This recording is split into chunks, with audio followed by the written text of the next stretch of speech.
Isang magandang araw sa inyong lahat. Sa kabanatang ito, hindi na napigilan ni Morgan ang kanyang sarili at hinarap si Rebecca sa isang napakainit at nakakapagpakaba na sandali sa kama na nauwi sa isang hindi inaasahang sampal. Ngunit sa kabila ng gulo, panibagong pagsubok sa puso ni Rebecca ang darating sa paglitaw ni Jessa, ang maganda at matagumpay na ex-girlfriend at kababata ni Morgan. Dagdag pa rito, lalo pang magiging magulo ang eksena sa pagdating ng isa pang babae mula sa nakaraan. Paano kaya harapin ni Rebecca ang tila pagsiselos at sakit na nararamdaman habang pinipilit na piliin ang sariling kapayapaan at ang kanyang apat na anak? Handa na ba kayo sa susunod na mga pagsubok sa pag-ibig at pamilya? Tara, simulan na natin. Rebecca POV. Hinawakan ni Morgan ang kamay ko. Hindi basta hawak, parang may sariling buhay ang haplos niya at biglang humigpit. Then, hinila niya ako at pabalyang itinulak sa ibabaw ng kama. Bago pa ako makabawi, dumagan na siya sa ibabaw ko at sadyang idinikit ang paninigas ng alaga niya sa katawan ko. Ramdam kong init niya, ang bilis ng paghinga niya at ang pagkabog ng dibdib niyang halos sumasabay sa tibok ko. Morgan, hindi ko natapos ang gusto kong sabihin. Inangat niya ang kamay ko. Pinako sa ibabaw ng ulo ko gamit ang isang kamay niya. Hindi ko maigalaw at mas lalong hindi ko maikakaila na nanginginig ako. Hindi ko lang alam kung sa galit o sa takot o sa kung anong hindi ko dapat maramdaman. I tried to fight. Nagpumiglas ako pero walang nangyari. Mas lalo niyang hinigpitan ng hawak niya pero hindi masakit. Nakakabaliw lang. Parang sinasabing, "You're not going anywhere. Not from me. Let go." Madiin kong bulong. "Stop teasing me din." Mabagal pero matalimang sagot niya. Halos nakadikit ang labi niya sa pisngi ko. "Akala mo ba, hindi kita kayang sabayan?"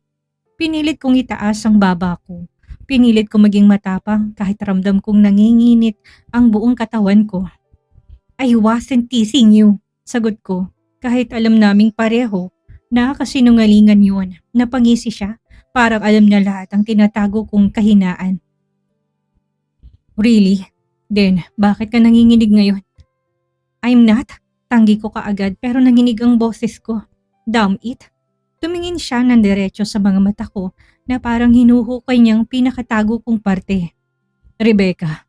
Boses niya mas mababa na. Parang bawat salita ay dumudulas sa balat ko. "You can pretend all you want. Pero hindi ko malilimutan kung paano ka tumingin sa akin kanina." "Stop it." Saway ko. "You don't get to talk to me like that." "Then, why are you blushing?" Hinila niya ng konti ang mukha ko gamit ang tingin niya lang. Hindi niya na kailangang gumalaw. Ako na mismo ang gumalaw. "At bakit ang bilis ng hininga mo?" "Because you're on top of me, you idiot."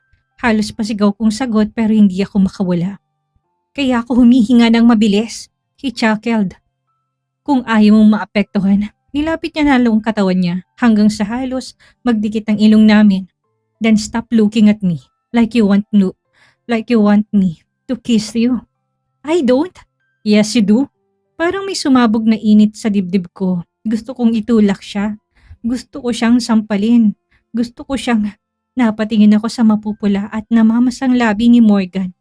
Pagkatapos, mariin akong umiling. "No way. I hate you." Pabulong pero puno ng puot at desperasyon. "Then, hate me like this." Tugon niya at sumilay ang isang nakakalokong ngiti. "Pero wag mo itanggi na gusto mo rin to." Napalunok ako dahil sa sobrang lapit niya pero hindi ako umimik. Pero hindi ko alam sa sarili ko na para bang may hinihintay ako. Kung gusto ba niya akong halikan. "You see," sabi niya, halos nakadikit ng bibig niya sa labi ko. "You're not moving away, not even an inch, because you're holding me down." Sagot ko, hingalang boses. "Exactly," bulong niya. "Pero kung ayaw mo ko, dapat nagwawala ka na." I stared at him. He stared back and for a moment, wala kaming naririnig kundi ang malakas na paghinga naming dalawa. "Rebecca," he whispered. "Tell me to stop right now and I will let go." Ngunit hindi ko masabi, hindi ko alam kung bakit. Hindi ko alam kung paano at dahil hindi ako sumagot, sumilay ang pilong ngiti sa labi niya. Parang nanalo siya sa laban na hindi ko alam na nasimula na pala namin kanina pa. Dahan-dahan siyang yumuko at hindi ako umiwas. Nanatili lang ako na nakatitig kay Morgan habang papalapit ang mukha niya. Para ako na-freeze. Ramdam kong bawat hinga niya hanggang sa, God, napapikit ako ng marahanang lumapat ang labi niya sa labi ko. Mainit, mabagal, parang sinusukat niya kung pwede pa ba siyang umusad o dapat nang tumigil. Hindi ko alam kung paano magre-react. My heart was beating way too fast pero hindi gumalaw ang katawan ko. Hinayaan ko lang siya. Even if I knew I shouldn't. Unti-unting lumuwag ang pagkakahawak niya sa kamay ko hanggang sa tuluyan niya na yung binitawan at bumalik ako sa realidad. Okay, Rebecca, enough. Bulong ko sa sarili ko. Tumaas ang isang kamay ko at buong lakas ko siyang sinampal. Dahil hindi siya handa, napaatras siya at nahulog sa gilid ng kama. My eyes wider in shock dahil yun ang inaasahan ko. Oh God, bulong ko pero hindi ko siya nilapitan. Why you slap, Daddy? Tanong ni Althea. Nakakunot ang noo. Nasa labas ng pinto ng banyo. Napakurap ako ng mabilis. May lamok sa pisngi ng daddy mo. Sagot ko kaagad, trying my best to sound calm kahit na nanginginig pang kamay ko. I slap him para mamatay. Napatingin ako kay Morgan. Nasa sahig siya. Hawak ang panganyat na pailing na lang. Halatang dismayado pero pilit iniiwas ang tingin. Yes, lamok. Dagdag ko pa habang inirapan ko siya. Napangiwi siya at napahawak sa pisngi bago umupo ng maayos. Lamok talaga, Rebecca. Bulong niya, hindi makapaniwala. Before I could answer, bumukas pang pinto at sabay-sabay na pumasok ang tatlo pa naming anak. Daddy! Sigaw nila. Nakita nilang nakaupo sa sahig ang ama nila kaya parang automatic na nagunahan sila para tulungan siya. Isa sa balikat, isa sa braso, isang hinahawakan ng pisngi niya na para bang may malaki siyang sugat. Are you okay, Dad? Did you fall? Who hurt you? Why are you sitting there? Sunod-sunod nilang tanong, sabay nagangat ng mga mata sa akin para bang ako ang suspect at nakita ko yung awa sa mga mukha nila, yung pagbibilang nila kung ilang beses kong sinasaktan ng tatay nila kahit hindi naman talaga okay. Minsan oo, pero hindi ngayon. Hindi ganon. Napakagat ako sa labi. For a second, nakaramdam ako ng bigat sa dibdib. Damn it, parang biglang bumagsak ang konsensya ko sa sahig katabi ni Morgan. Tumayo siya, tinulungan ng apat. At bahagyang tumingin sa akin. Walang sinabi, pero ramdam ko yung tahimik na buntong hininga na may halong disappointment at something else. Lumunok ako. Great! Ako na naman ang kontrabida. Pero kahit na ganon, hindi ko inamin ang totoo. Lamok lang talaga, bulong ko habang umiiwas ng tingin. Akmang magsasalita pa ako nang biglang magsalita ang mga bata. Daddy, may tao po sa labas. Hinahanap ka ni Mayor. Sabay na sabi ng tatlo, halos magunahan pa sa pagre-report. Tumango lang si Morgan, tahimik na parang nag-iipon ng pasensya. Hawak pa rin yung pisngi niya na sinampal ko. Hindi man niya sinabi, ramdam ko sa likod niyang naglalakad palabas yung, seriously, Rebecca? Na hindi niya mabitawan sa bibig. Napako ako sa kinuupuan ko. Si Althea lang ang nagpaiwan. Nakatayo siya sa harap ko, nakatingin na parang maliit na judge na magdedesisyon kung guilty ba ako o hindi. Don't do that to Daddy again, Mommy. Mahinang sabi niya pero diretso. Walang pasikot-sikot. Kiss ka lang naman niya eh. Dagdag pa niya, may lambi pa sa dulo. Parang siyang mas nakakaintindi ng adult problems kaysa sa akin. Lumapit siya, umakyat sa kama at dahan-dahan niyang hinalikan ng pisngi ko. Eyes stilled and speechless. Parang may sumisiksik na bigat sa dibdib ko. Pagkatapos tumayo siya sa harap ko, both hands behind her back. Parang may i-report na mahalaga. Mommy, Lola said if someone kisses you in the cheek, it means they like you. Nagpause siya, nag-isip sandali, tapos ngumiti ng malalim na parang may nadiskubre siyang secret ng mundo. But if someone kisses you in the lips, like Daddy did, umikot pang mata niya na parang kinikilig. It means he loves you. Napangangalang ako sa sinabi niya, tapos tumawa siya. Yung tawa ng batang walang muwang pero tumama sa pinaka-sensitive na parte ng puso ko. Mommy, kinis ka niya sa lips. Daddy loves you. At bago ko pa siya mapigiliran para yakapin, tumakbo siya palabas, giggling pa. Naiwan ako nakaupo, nakahawak sa dibdib ko na hindi ko alam kung bakit biglang sumikip. Parang si Althea ang kumalabit ng konsensya ko na walang effort at hindi ko alam kung mas gusto kong huminga o lumubog na lang sa sahig at magtago dahil sa hiya. Maingat kong inayos ang sarili ko. I just make sure na maganda ako bago lumabas ng kwarto kahit hindi ko alam kung para saan. Siguro para lang hindi ako magmukhang ewan. After everything na nangyari kanina, parang kailangan ko magmukhang composed kahit half broken pa yung pride ko. Pagdating ko sa sala, agad ako napahinto. May kausap na babae si Morgan at hindi basta babae. Maganda, as in maganda na nakakainis. Mahaba ang buhok na parang nililiguan araw-araw ng commercial grade shampoo. Singkit ng mga mata, katulad ng sakin but hers had that calm, confident kind of sharpness. Matangkad at nakasundress pa at bagay na bagay sa kanyang balingkinitan na katawan. Agad na napataas talagang kilay ko. Nilingon niya ako nang makita ko. Hi! Bati niya. Sweet smile, soft voice. Of course, syempre, sweet. Si Morgan tahimik lang, as in deadma. Siguro dahil nasampal ko siya kanina. Wala malang attempt na ipakilala ko. Talaga? So I waited. 1 second, 2, 5. Wala pa rin kaya tumikim ako ng may diin at lumapit sa kanila. Diretsong tingin ko kay Morgan, silently asking him what the hell he was doing. Finally nagsalita siya.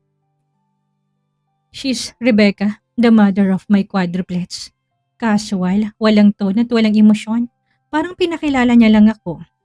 Random title, not a person. Napatingin ako sa kanya ng masama pero bago pa ako makabawi, kumurbang ngiti ng baba niya. Oo, ngiti na may meaning. At tumingin siya kay Morgan na parang may inside joke silang dalawa. Mother? She repeated. May halong pagtataka. I thought, but Morgan cut her off. Halatang ayaw ipagpatuloy. Never mind. Long story, Jessa. Sa akin siya tumingin pagkatapos. Sa kanya sinabi, Rebecca, si Jessa, mayor dito sa bayan na ito. Kababata ko siya. Classmate ko from elementary hanggang high school. Formal na formal ang boses niya. Si Jessa naman tumango-tango pero hindi convinced. Nakasulat talaga sa mukha niya ang, Really? Asawa mo siya? Tanong niya at walang pakasali. Hindi ko hinayaan si Morgan sumagot kaya inunahan ko siya. Mag-aanal na kami. Diretsong sabi ko, walang kakurap-kurap. Nalaki ang mga mata ni Jessa sa gulat. Bahagyang nagulat si Morgan at kahit ako napangisi sa loob-loob ko, si Jessa ang unang nakabawi. Oh, I see. Sabi niya pero halatang hindi niya alam kung ano dapat niyang isipin. She glanced at Morgan, sensually to the point na gusto ko siyang pagalitan kahit hindi kami close. Tapos ako naman ang tinitigan niya, measuring me, assessing me, like she was wondering bakit nga ba ako ang nakagawa ng 4 na anak with him. At naramdaman ko yung kirot sa dibdib, kirot na hindi ko maintindihan, parang selos. Totoo pala yun, pagbigla, hindi nagbabalita, dumadapo lang. At kahit na ayaw kong ipakitang affected ako, I was. Lalo nang makita kong isang beses pang tinignan ni Jessa si Morgan. Yung tingin na parang may something sa kanila sa past. At si Morgan, hindi man lang umiiwas. I clenched my jaw. If they want a show, fine, I can play too. Halos sumakit ng batok ko para na akong giraffe. Kanina pa ako sumusulyap kina Morgan at Jessa habang kumakain kami ng breakfast dito sa labas ng farmhouse. Sila man nasa porch pero ang dalawang yon hindi man nang gumagalaw palayo sa isa't isa. Nag-uusap sila ng seryoso. Yes, pero too comfortable para sa paningin ko. Si Jessa panayang hampas sa balikat ni Morgan. Yung pabirong hampas na may kasamang pag-lean in. At si Morgan, hindi man lang umiwas. Hindi rin lumalayo. Para ang gaan-gaan ng loob niya sa babae. Relax ang postura niya. Kalmado. Yung tipong kampanteng kausap niya, parang wala siyang iniintinding ibang tao sa paligid. Naiinis ako at hindi ko alam kung mas maiirita ako sa kanya o sa sarili kong hindi makatingin sa ibang direksyon. Mommy! Napabalik ako sa harap nang marinig ko si Althea. Nakakunot ang noo habang hawak ang tinidor niya na may sumabit pang itlog. Why your neck like that? Para ka pong giraffe. Suminghot si Alicia, trying not to laugh. Maybe, Mommy's checking something. Sabi niya sabay takip sa bibig niya na parang pinipigil yung tawa. Or someone? Tukso niya. Mas lalo pa akong nainis kasi ang talas ng mga batang ito. I am not checking anything. Sagot ko, straight face. I'm just looking around. Looking where, Mommy? Si Althea ulit, nakapamewang pa sa upuan niya na parang mini version ko. Doon? Sabay turo diretso kina Morgan at Jessa. Halos mabilaukan ako sa kape. Althea, eat your food. Utos ko halos hindi lumalabas ang boses ko. Pero hindi pa sila tapos doon. Si Alicia tumingin sa akin tapos tumingin kina Morgan at Jessa. Then, balik sa akin. Mommy? Are you jealous? Natigilan ako, as in, tumigil ang mundo ko for 2 seconds. Nagunahan pa yung kambal sa pagtitig sa akin at parang hinihintay ang reaksyon ko. Why will I be jealous? Tanong ko kaagad, medyo mataas ang boses. Halatang defensive. Wala akong... Pero Mommy, puto ni Alicia, nakatungo pero kitang sincerity. Daddy smiling. My heart dropped at parang may tumapik sa dibdib ko ng malakas. Daddy only smile like that when he likes the person, dagdag pa ni Althea. Matter of fact, like how he smile with us. Napalingon ulit ako sa dalawa kahit na ayokong tignan at oo, nakangiti si Morgan. Hindi yung formal na ngiti niya, hindi rin yung pilit, kundi yung genuine. Calm, light smile niya, the kind I haven't seen directed at me for a long time. Then bigla akong na-steal because the kids were right. And I hated that they were right. Mommy? Si Althea ulit. Hinawakan ng kamay ko. It's okay if you jealous. We jealous too when Daddy talked to a beautiful girl. Tumango siya, very serious. But Daddy likes you more. Kahit nagalit ka always. Hindi ako. Pero bago ko pa matapos, dumagungdong ang tawa nila. At nakitawa rin ng 2 batang lalaki na walang alam. I closed my eyes. Pinipilit pigilan ang init ng pisngi ko. And when I opened them again, nasa porch pa rin si Morgan at Jessa talking like they were the only 2 people in the world. Mas lalo kong nainis at mas lalo ko rin hindi alam kung paano ayusin ito nang hindi ako nagmumukhang jealous wife. Kahit hindi ko alam kung ano pa ba kami. Pagkatapos kumain, nagkagulo na agad ang mga bata. Takbuhan, tawanan, para may sariling mundo. Ako naiwan sa mesa. Hinihigop ang kape ko ng malamig na at halos wala ng lasa dahil puro inis ang dila ko. At ang dalawa, nandun pa rin sa porch, nag-uusap at nagngingitian. Parang hindi na sumasar ang bibig ni Morgan. Parang walang pakialam sa oras hanggang sa nakita kong sabay silang tumayo at naglakad papunta sa garden. Napakapit ako sa gilid ng mesa nang makita kong pumita si Morgan ng isang gumamela. Tapos walang kaabog-abog. Walang arte, inipit niya sa likod ng tenga ni Jessa. I felt my face drop. No, hindi lang drop, bumagsak talaga. Halos napahintong paghinga ko, gawa ng inis na hindi ko maintindihan kung saan nanggagaling. At hindi ko alam kung bakit kailangan pang ngumiti si Jessa after that. At bakit kailangan pang tumingin si Morgan na parang natural lang na gawin yun. Napasimangot ako. Ang cheap ha? Sumimangot ng todo. Hanggang sa namalayan ko na lang napadabog akong tumayo, parang kinoryente ang dibdib ko. Sa sama ng loob, mas inuna pa niyang mamasyal kasama si Mayor. Kesa mag-breakfast kasama ng pamilya niya. Nakakainit ng ulo. As in, nakakakulo ng dugo. Ako na po magliligpit, ma'am. Napalingon ako sa babaeng lumapit. May edad, naka-apron, may dalang tray. Maaga po akong dumating para magluto ng... What's her relationship with him? Putol ko kaagad. Hindi ko na napigilan. Napatingin siya sa direksyon ng garden tapos ngumiti. Yung ngiti na may patakip bibig pa. Parang teenager na kinikilig. Napairap ako. Si Jessa po? Naku, ex-girlfriend ni Doc. High school sweetheart. Umalis lang po si Ma'am Jessa papuntang Amerika. Kaya naghiwalay sila. Pinsan po niya si Ma'am Candice. Parang may sumampal sa pisngi ko. Ano yun? Family stroke? Candice Marshall, anak ni Congressman? Tanong ko, wala sa sarili.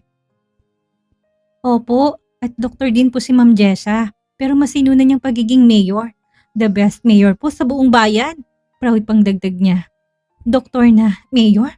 Ex-girlfriend? High school sweetheart? Pinsan ni Candice? Parang isang bombang sabay-sabay sumabog sa tenga ko. Then so what? I'm billionaire. Proud kong sabi sa sarili ko. May iba pa ba siyang naging girlfriend? Hindi ko na malayang tanong ko. Nagpout si ate. Parang nalulungkot para sa sarili niya. Naku, marami pong may gusto kay Doc. Pero kung sino pang naging ex niya bukod sa dalawa, hindi ko na alam. Dalawa? Dalawa agad at pareho pang accomplished? Parehong may title? Ang isa baliw. Parehong may connection sa kanya. Parang unti-unting nagigiba yung pride ko. Hindi ko alam kung bakit ako naapektuhan ng ganito. Hindi ko alam kung bakit parang kumikirot yung dibdib ko na hindi naman dapat nasasaktan. Pero the more I watched them from afar, the more it felt like something sharp was sliding under my ribs. At ang pinakamasakit, hindi ko alam kung may karapatan ba akong masaktan. Pero masakit pa rin. Muli ako napatingin sa direksyon ni na Morgan at Jessa. Nagtatawanan pa rin, nag-uusap na parang sila lang ang tao sa paligid. At sa bawat ngiti nila, mas lalo kong nakikita kung gaano kalalim ang pinagsamahan nila. May familiarity, may comfort, may kung anong tahimik na connection na hindi mo basta-bastang makikita sa dalawang taong nagkita lang kahapon. Friendship, history, memory. Samantalang kami ni Morgan, kontrata, kasal sa papel, at sakit, puro pasakit. At ngayon, mas masakit. Hindi ko alam kung bakit ko biglang naisip na may pag-asa pa, kung meron man. Bakit parang may parte sa akin na umaasang may second chance, kahit na alam ko namang wala. Siguro nga tama, baka hindi akong karapat-dapat na nasa tabi niya. Baka hindi akong para sa kanya. Maybe it's her, yung babaeng katabi niya ngayon. Accomplished, elegant, confident. Someone he chose before. Someone he probably would chosen again kung nagtagpo sila ng tama ang timing. At ako, ang babaeng kinasal lang sa kanya dahil kailangan. I should tattoo it my mind. Walang second chance, not for us. It's better this way. Napaangat ang tingin ko nang biglang may humintong sasakyan sa tapat ng farmhouse. Isang mamahaling kotse, itim ang kulay. Kumintab pa sa araw, bumukas ang pinto at bumaba ang babaeng least expected ko. Agad na tumaas ang kilay ko. Seriously? Candice? Bulungkot puno ng iritasyon. Nakasuot siya ng fitted cream dress, heels na parang pangrampa at sunglasses na feeling Hollywood actress. Pagbaba niya, inayos niya pang buhok, sabay emote ng slide pout na parang may photoshoot. Napatawa ko na may inis.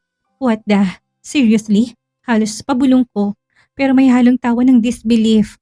Of all days, of all places. Talagang ngayon pa siya darating?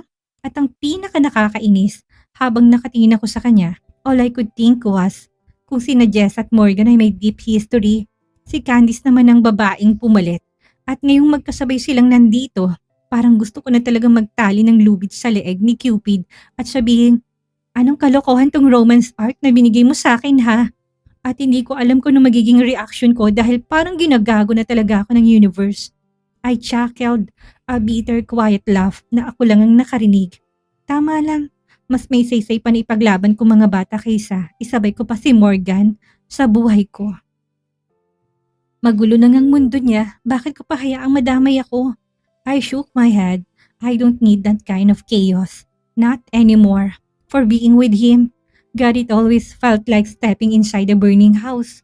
Hoping he'd pull me out, only to realize siya mismo may hawak ng posporo. Napatingin ulit ako kina Jess at Morgan. Magaan ang ngiti nila sa isa't isa at parang walang bahid ng pain or regret. Meanwhile ako, parang extra lang. And how Candice is here. Of course, perfect timing. Maybe this is the universe screaming right into my face. Huminga ako ng malalim. Kailangan kong ilagay sa isip kung may kailangan akong ipaglaban. Hindi si Morgan, kundi ang sarili ko at ang 4 na batang umaasa sa akin. Kung siyang para kay Jessa, fine. Kung gusto niya rin kay Candice, go! As for me, I'm choosing peace over him. Kahit gaano ko pa gustong magsinungaling sa sarili ko. Because loving him feels like choosing pain. And for once, I want to choose myself. Isang mahalagang aral ang iniiwan sa atin ng kabanatang ito. Ang tunay na pagmamahal sa sarili ang kakayahang piliin ng sariling kapayapaan at dignidad kaysa manatili sa isang mundong puro sakit at kaguluhan ang ibinibigay. Matutuluyan na kaya si Rebecca sa kanyang desisyong tuluyang talikuran si Morgan o makakagawa pa ng paraan si Morgan upang patunayan na si Rebecca lang ang tunay niyang mahal? At anong layunin ng pagdating ni na Jess at Candice sa farmhouse? Maraming salamat sa inyong walang sawang pagsubaybay. Huwag niyo pong kakalimutang i-like, mag-iwan ng saloobin sa comment section at i-share ang ating video. Hanggang sa susunod na kabanata, mag-iingat po tayong lahat.